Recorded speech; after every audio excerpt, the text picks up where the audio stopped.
এসো মা লক্ষ্মী বসো ঘরে, আমার ঘরে থেকো আলো করে। আমরা সকলেই মা লক্ষ্মীকে পেতে চাই। মা লক্ষ্মী সুখ শান্তি সমৃদ্ধির দেবী। পরিবারে মা লক্ষ্মীর আশীর্বাদ থাকলে সেই পরিবার সর্বদাই সুখ শান্তিতে ভরে ওঠে। বন্ধুরা, এই মুহূর্তে চলছে অগ্রহায়ণ মাস, আর অগ্রহায়ণ মাসকে বলা হয় মা লক্ষ্মীর মাস। কারণ আপনি নিশ্চয়ই জানেন যে এটি বাংলা সালে অষ্টম মাস হলেও একসময় এই অগ্রহায়ণ ছিল বছরের প্রথম মাস।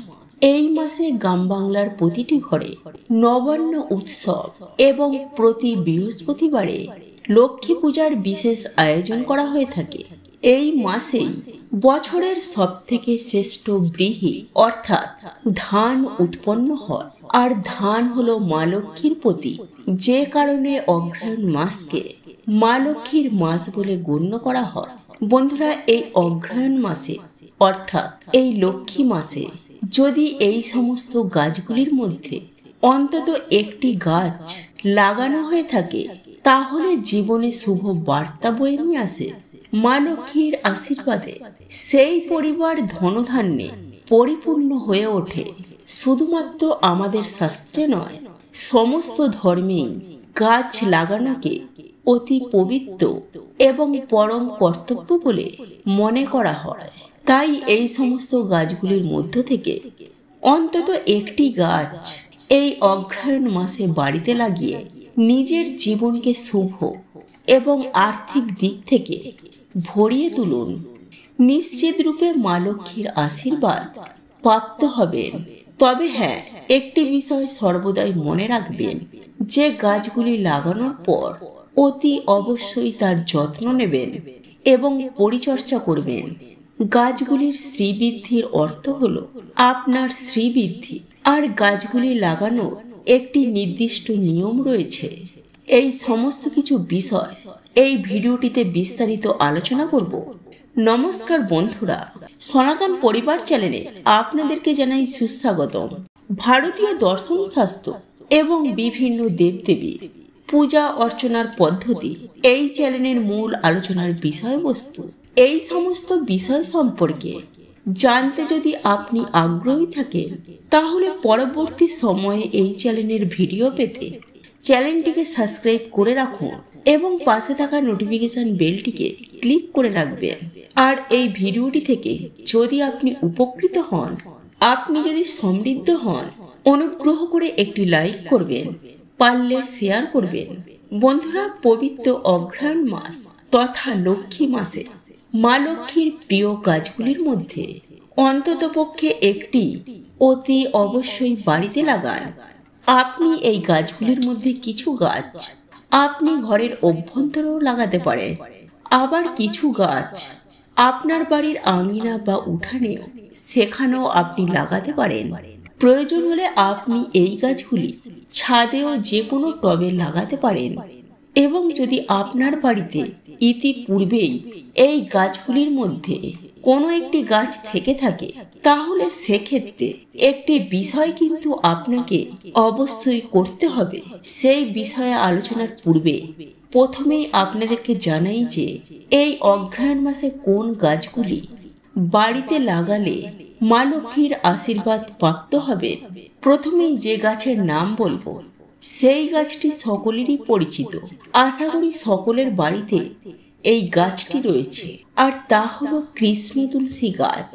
হ্যাঁ বন্ধুরা, বাড়িতে তুলসী গাছ হয়তো সকলেরই রয়েছে, কিন্তু যদি বাড়িতে অগ্রহায়ণ মাসে কৃষ্ণ তুলসী গাছ লাগানো সম্ভব হয়, তাহলে সেক্ষেত্রে সেটা সব থেকে ভালো হয়।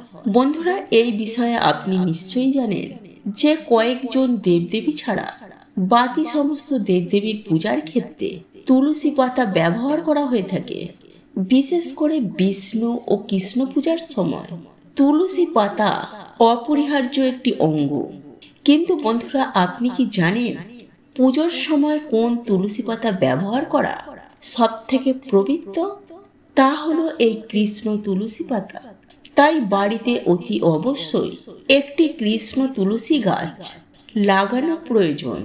এই তুলসী গাছ যদি বাড়িতে লাগানো থাকে, তাহলে বাড়ি সবসময় পবিত্র এবং অর্থে ভরপুর হয়ে থাকে। তবে তুলসী গাছ বাড়িতে থাকলে বেশ কিছু নিয়ম অবশ্যই মেনে চলা প্রয়োজন। সেই সংক্রান্ত ভিডিও আমি আপনাদেরকে জানিয়ে দেব। দ্বিতীয়ত যে গাছটির কথা বলবো, বন্ধুরা, অনেকেরই বাড়িতে হয়তো এই গাছটি রয়েছে, আর তা হলো নারিকেল গাছ। মা লক্ষ্মীর অত্যন্ত পছন্দের এই নারিকেল গাছ বাড়িতে থাকা খুবই শুভ লক্ষণ বলে মনে করা হয়। নারিকেল গাছের প্রতিটি অঙ্গই আমাদের বিভিন্ন দৈনন্দিন কাজে ব্যবহার করা হয়ে থাকে এবং বিভিন্ন পূজা অর্চনার ক্ষেত্রে নারিকেল গাছের ডাব বা নারিকেল আমাদের প্রায় সবসময় ব্যবহার করা হয়।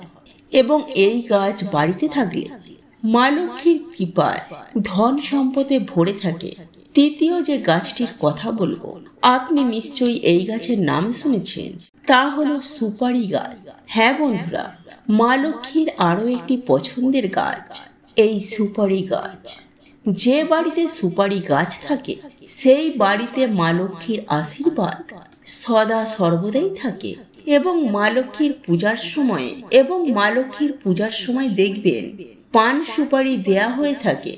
তাই এই অঘ্রাণ মাস তথা লক্ষ্মী মাসে অবশ্যই পারলে চেষ্টা করুন একটি সুপুরি গাছ লাগানো। 4 নম্বর যে গাছটির কথা বলবো তা হলো কলা গাছ। হ্যাঁ বন্ধুরা, বাড়িতে কলা গাছ লাগানো অত্যন্ত শুভ লক্ষণ বলে মনে করা হয়।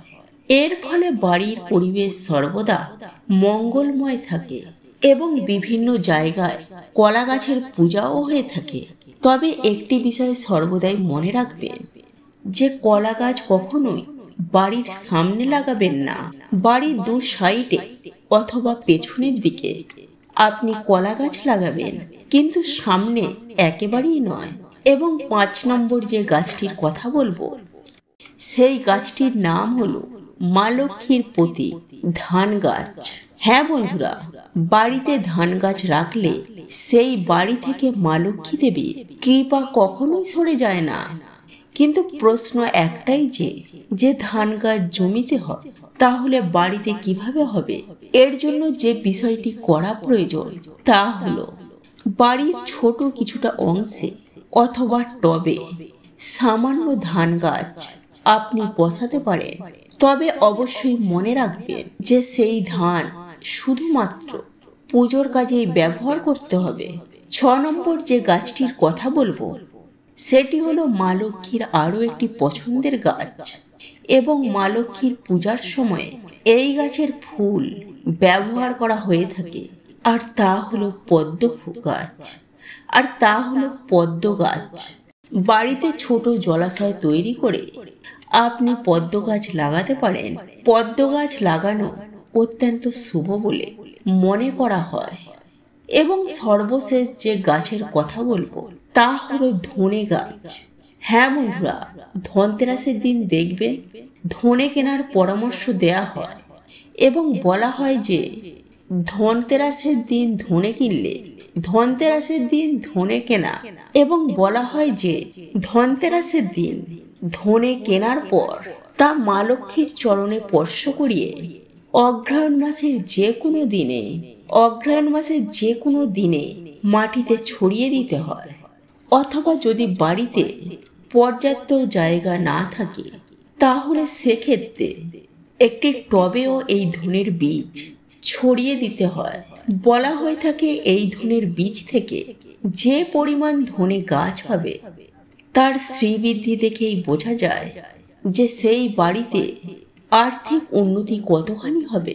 বন্ধুরা, তাই চেষ্টা করুন এই অগ্রহায়ণ মাসে কয়েকটি গাছের মধ্যে অন্তত একটি হলেও বাড়িতে নিয়ে এসে লাগাতে। আর যদি ইতিপূর্বেই আপনার বাড়িতে এই সমস্ত গাছগুলি থেকে থাকে তাহলে সেক্ষেত্রে এই গাছগুলি থেকে যে প্রথম ফুল অথবা ফল আপনি পাবেন তা অতি অবশ্যই সবার প্রথমে মা লক্ষ্মীর চরণে নিবেদন করুন। তবে হ্যাঁ, একমাত্র তুলসী গাছের ক্ষেত্রে বিষয়টি ভিন্ন হবে।